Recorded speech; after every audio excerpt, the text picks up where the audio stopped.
So in this video, we're going to follow along and watch Josh Green paint this little painting here.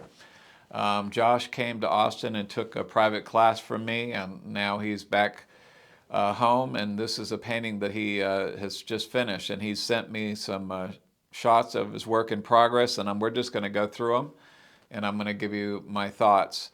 So here we see Josh finished his penciling. You can see that he's done quite a bit of measuring, which is good. I always recommend that my students do a lot of measuring when they're learning to paint. This isn't something you would do forever, but in the beginning, a lot of measuring is good. He's filling in his background. One of the rules that I have for my students is to paint background around the object before you paint the object.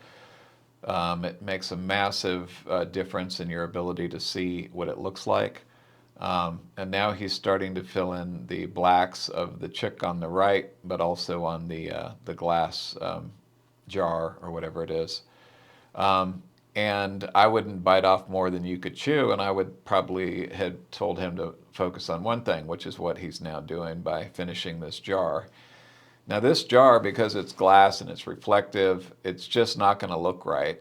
In addition, there was a lot of glare all over this painting, which I tried to remove with some software, but it's kind of hard to see. Those little funky spots all over the place are issues with the glare. Now you can see the glass jar better. And we didn't get to see a lot of progress on the little, I think it's a wax candle, or no, it's some feed for the little chicks.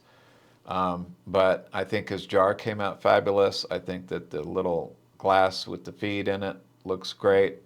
And now as he's starting to lay in the colors for this chick on the right, he's doing it dark to light, and you'll notice that early on you'll be able to see the shape of this bird.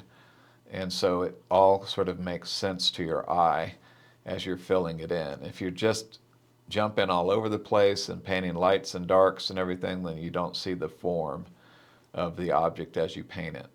But this is just looking fabulous. He's just kind of jumped through those colors. But the one thing he's doing is he's not blending. It's a big rule, and he's not doing any blending. You can see all these colors are nice and fresh, and he's keeping the texture.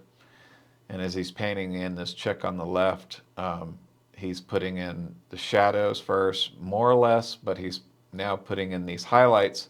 It would have been better if he would have finished over on the left, the shadow part of the bird, before getting into the highlights. But that's not a rule that very many people follow perfectly. I never do, so I don't just always work exactly dark to light. Now, that flat part in the background, after he went in and put a second coat of black, that's after the painting has started to dry. That's why that looks flat, and now he's probably oiled it out so you could see it better. The table's looking good. He's putting the little gleam on the glass, and yeah, I just think this painting has just turned out fabulous. Even the way he did the little bit of feed that had spilled onto the table, I think that works well. But it's just a beautiful little painting. And now this is a much better shot without all the glare all over it, and you can see just how well it turned out. And we can zoom in and see his beautiful brushwork.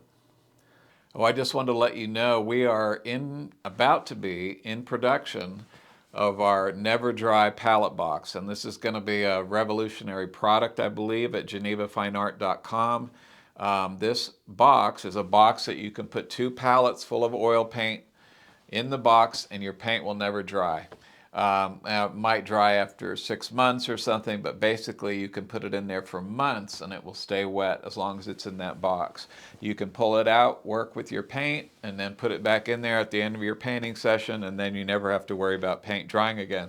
So it's something that can really save you a lot of money, obviously, on expensive paint.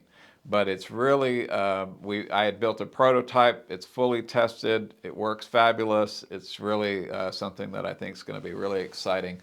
I personally love having this prototype palette box around. You know, I'm working on a painting, and I just put my palette in there, and I know my color's still going to be good, so it's wonderful.